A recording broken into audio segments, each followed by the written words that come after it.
Yo, what's going on, guys? I'm back with another Yeezy shoe review. This week we're going to be talking about the 950 duck boots that you see sitting right behind me. I'm going to go over a real brief history of them, show you the construction of the actual shoe, and while we're all here together, I might even style them for you. We will see. But if that sounds like something that interests you, or one of those things might even be the reason why you came here, stick around. So the Yeezy 950 duck boots released on October 29th with the rest of the Yeezy Season 1 line through Adidas.com. They retailed for $585 initially, and they came in 4 colorways, which was Peyote, Moonrock, Pirate Black, and the Chocolate Browns, which is the one that you see sitting behind me right now. The box for them was essentially the exact same thing as what came with the 750s. All pairs of the 750s, it's just that grayish body. It's not grayish, it's gray, the gray box. And then inside you have the 2 dust bags. I was rather as impressed as I could be with the dust bags on these, as they were more of a silk material than all the other ones, which were more cloth. And then you have the extra pair of laces, which matches the exact same pair as what is in the actual shoes. And then, as always, it came with the eggshell foam, which you guys already know I love the eggshell foam. I don't know why it excites me, but it does. So that's a quick look at the box and brief history of the shoe. So now taking a look at the actual shoes themselves. Starting from the ground up, we have a nice thick rubber bottom. I love the rubber bottom. The thickness of them is so much I would even go as far to say that it makes these like a platform shoe. So you have the thick rubber bottom that fades up into the midsole, which is going to be that duck material, that waterproof material. And I really appreciate how that blends so nicely into the sole.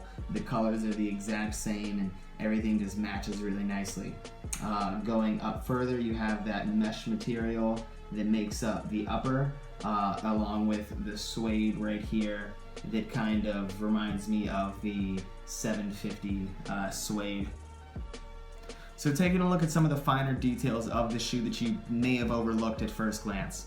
If you walk around back, you're going to see this little pull tab or loop, whatever you want to call it, that may or may not remind you of the crate boots, both pairs of the crate boots that released. And this tab is for a very specific purpose. It's functional, which is to loop the laces through if that's how you decide to lace them. Unlike both pairs of the crate boots, this tab is reminiscent of the Yeezy 350 boost, because it has that bit of red line stitching going on, which is what a lot of people were using to authenticate the original Yeezy 350s when they first came out. Aside from that, if you go around front, you're gonna find a little detail tab made of suede as well, which is it says Yeezy on one shoe, and on the other shoe it says Adidas with the Adidas logo. They didn't have to throw that in there. I thought it was nice. Aside from that, if you go to the inside of the shoe, you're gonna find it says Adidas Yeezy written in gold. Always a nice touch. As well as, here's one of the favorite things of mine about these shoes. It's the tongue. The way that these were designed is they look like they're nice and loose fitting, which they don't constrict your feet or anything like that. They are nice and loose. But it's almost like an illusion, because what's going on is you have this, which you would assume to be the tongue, but if you look inside, you can see the actual tongue is right here. It's made out of an elastic material, which kind of conforms to your leg or upper shin, whatever you want to call it, and just keeps everything nice and snug, nice and in place. So while they look to be kind of haphazardly thrown on and loose, they are in fact snug and they're not going to be going anywhere. So here's a quick view of the bottom of the shoe. You can see the design that they chose to use on the bottom, as well as the Adidas Yeezy logo with the little Adidas in the middle of both of those words. Taking a look at the top, if you look at the midsole, you're going to see that those 3 lines, which I've seen a lot of duck boots have. I guess that's not standard, but I guess that's just the same design as what a lot of people who make duck boots choose to go with. So it's not that that's anything revolutionary, but it's the little details that count that make these shoes what they are. 7 eyelets going up the side, as well as I'm pretty sure the crate boots had 7 eyelets as well. Yo, and just as a side note, I wanted to throw in here that I'm tired of y'all trying to argue with me in the comments section of my reviews of the crate boots, talking about the oil blacks look brown. Alright, they don't look brown. This is what brown looks like.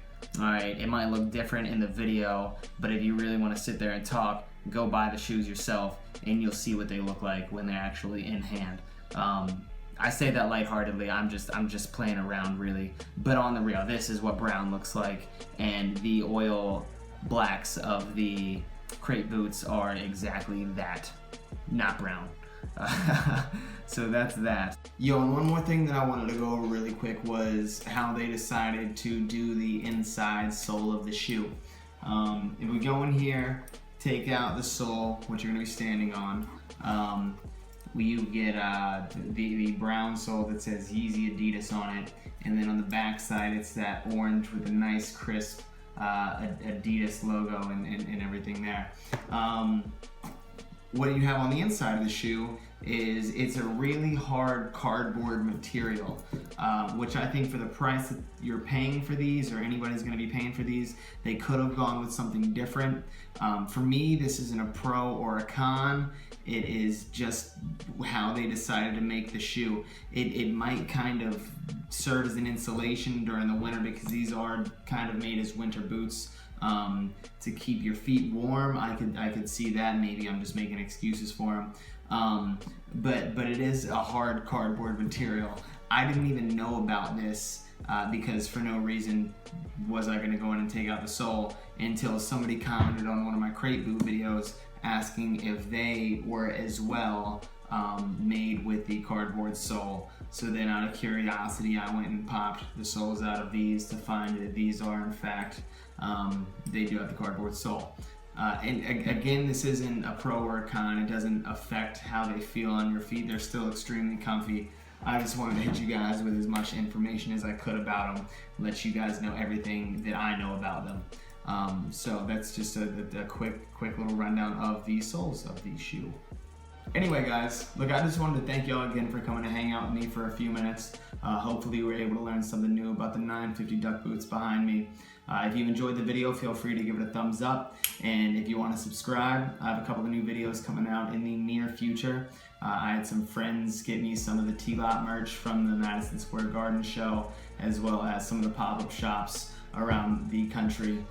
So that's going to be coming out, as well as the Tiffany Dunk review. Those are in the background this whole time. And the Yeezy 350 boosts. I have those on the back burner still being edited.